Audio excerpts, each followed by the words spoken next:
let's get locked.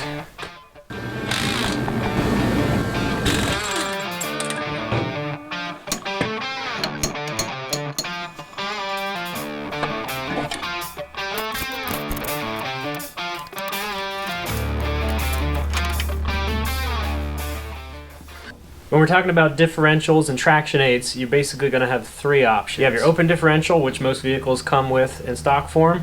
You'll have a limited slip differential, which is an option in some vehicles. And then you'll have a locking style differential, which is what we're going to be doing today. Each type of differential has its pros and cons. An open differential has great road manners because when you go around a turn, the inside wheel moves slower than the outside wheel. The cons to an open differential is they suck off-road. As soon as one tire comes up off the ground a tiny bit, it'll spin, the other one will stop moving, and you're stuck. A limited slip is a good happy medium because you'll still have power to both wheels. Good road manners. For snow and mud, they're great, but when you get off-road and you're lifting tires, that one wheel is still going to stop and you're not going to go. So if you really want to get into off-roading, a locking differential is the best way to go. And for these old Jeeps, we don't have a lot of options. Lucky for us, Kaiser Willys carries just what you need. This is a 10-spline Power Tracks or Lock-Right locker. So these fit the old 10-spline axles. They allow a ratchet action, so it'll still go around corners, but when you lift tires off-road, all four wheels are going to drive. In the box, you get everything you need, including a new pin, the little spring hardware kit, and instructions. This is part number LR2415. And it'll work with a Dana 41 and early 44 10-spline rear axles. Before we can install, we have to remove stuff. So let's tear this down. We're going to start by removing these locking tabs from the ring gear bolts. The ring gear must be removed on this differential because the gear protrudes past the main pin, so we can't remove the spider gears without taking this apart. Bend all these locking tabs out away from the ring bolts. Once you have all the locking tabs out of the way, just get a socket or an impact with an 11/16 socket, and these should pop right out. Before you remove all your ring gear bolts, I like to mark the orientation of the gear. So I just take a nice sharp scribe and scribe a line on the carrier and on the ring gear. You can see there, as soon as the bolts came out, the ring gear just fell off. Sometimes you'll have to tap them. Sometimes they'll fall right off. If you do have to tap it, use a brass or rubber hammer. Next step is to take a punch, drop it in this little hole right here, and drive out the roll pin. It should come out very easy. This is what it looks like. Set that aside, you reuse that pin. Once you have the roll pin out, you can remove the main pin. So just take a punch of some sort. It should drive out very easily. Now that all the pins are out, we're just going to walk the gears over to the side like that and pull them out. So there should be a gear and a little thrust washer like this. You want to make sure you get all the pieces out. 4 gears, 4 washers, and this center spacer, which is important, so keep that clean and set that to the side for later. One thing you want to check before we get too far into the reassembly is the length of the main pin. So we're not going to be reusing the original pin. The locker comes with a new pin, and if you notice, depending on your carrier, whether it's a 44 or a 41, the lengths might be different. So what we need to do is take our new pin, make sure we're on the side with the roll pin, and we're going to test fit it into the carrier. So, and tap it into the case until you can look down in the hole and make sure that the roll pin hole is lined up. It clears no problem. I think this is more of an issue on the Dana 41s. So you can see the pin protrudes. I have my roll pin in place, so it's in the right position, and we have tons of room. But it's better to find out now while we don't have all this stuff in here that we'd have to take back apart. Now to the part we've all been waiting for, reassembly together. So the first thing you're going to do is take one of your side gears, put some grease around this flange, like that. Take one of your thrust washers, put it on there, grease on the other side as well.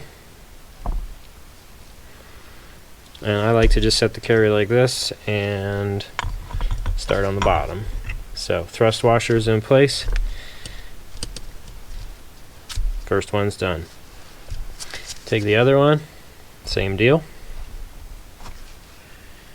Grease. Nice clean thrust washer.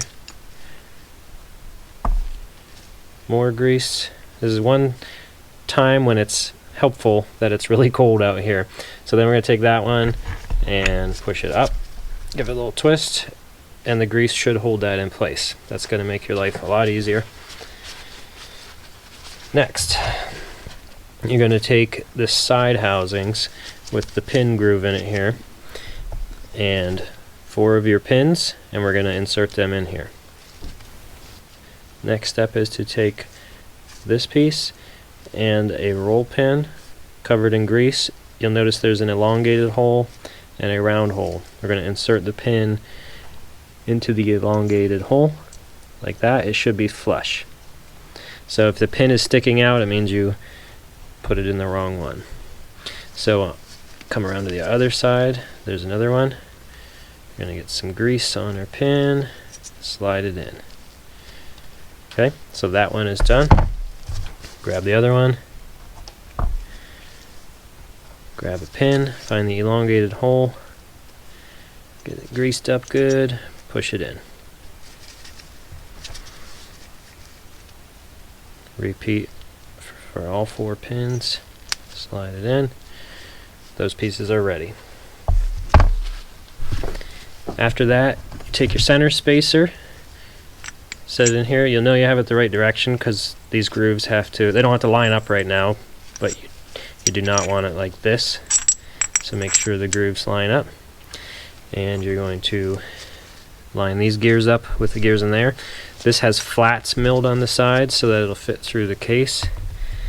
Slide it in like that, and you'll feel it drop right onto those little cogs. And that one's in place. Same thing for the other one. Slide it in, make sure it's in the right orientation. This one's going to be this way because we're going for the upper gear. And slide it in place. And that one's just going to kind of float there because the teeth aren't engaged. Next we take our main pin. And this is just a bit of a balancing act. One important thing is make sure the roll pin hole stays lined up so that you don't have to try to turn it once it's all together. And just keep finagling it until everything lines up. Once we have our pin and everything lined up, you're going to take your center spacer. I use a magnet, line this hole up so the pin can pass through, and just do your best to guide it down in there. Help her if you need to. Oop, there it goes. And you can remove your magnet and tap it the rest of the way through.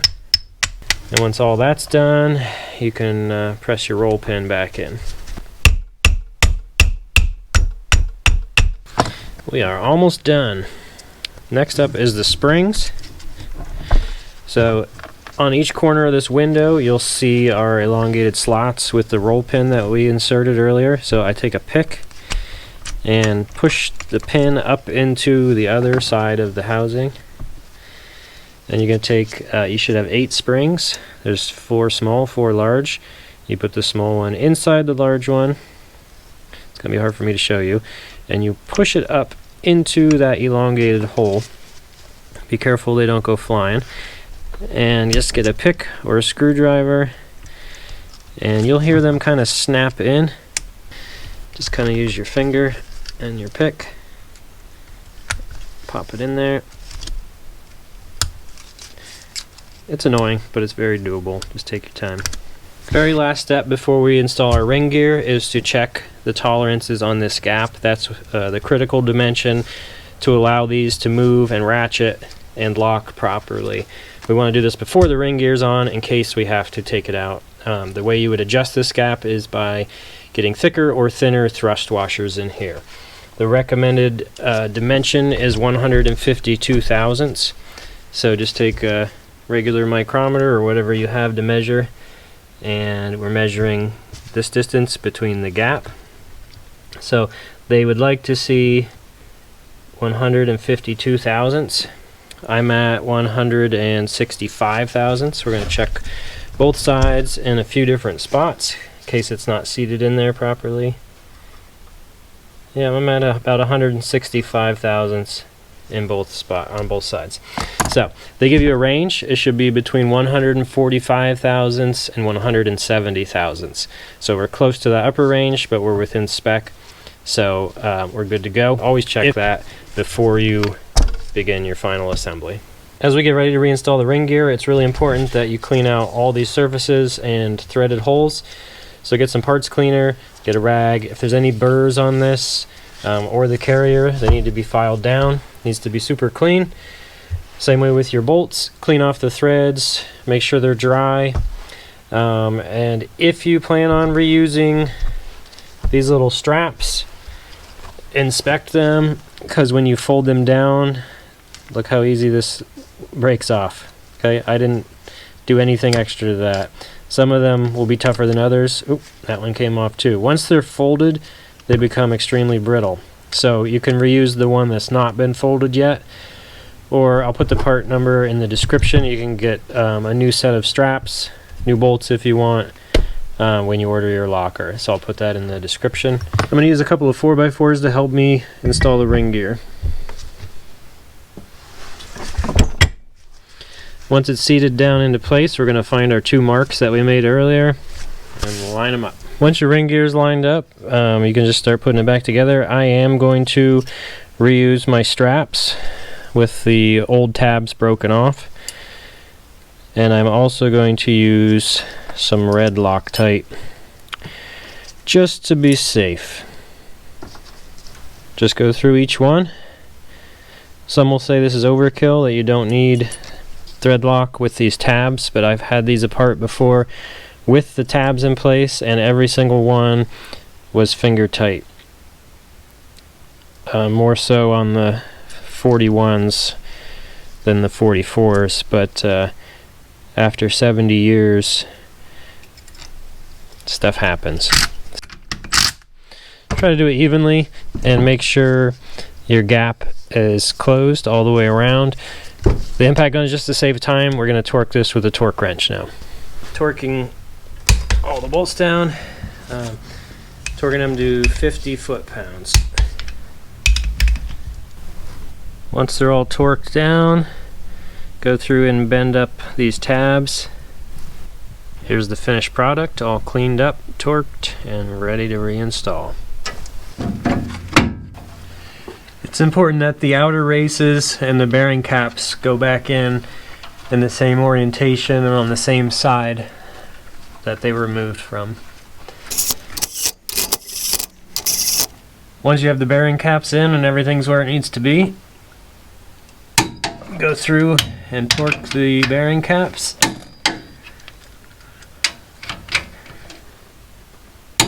Torquing these to 60 foot-pounds. The locker's in. Now repeat steps 1 through 15 in reverse.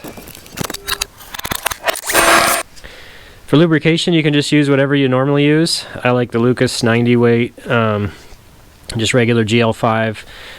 Fill it up to the normal level.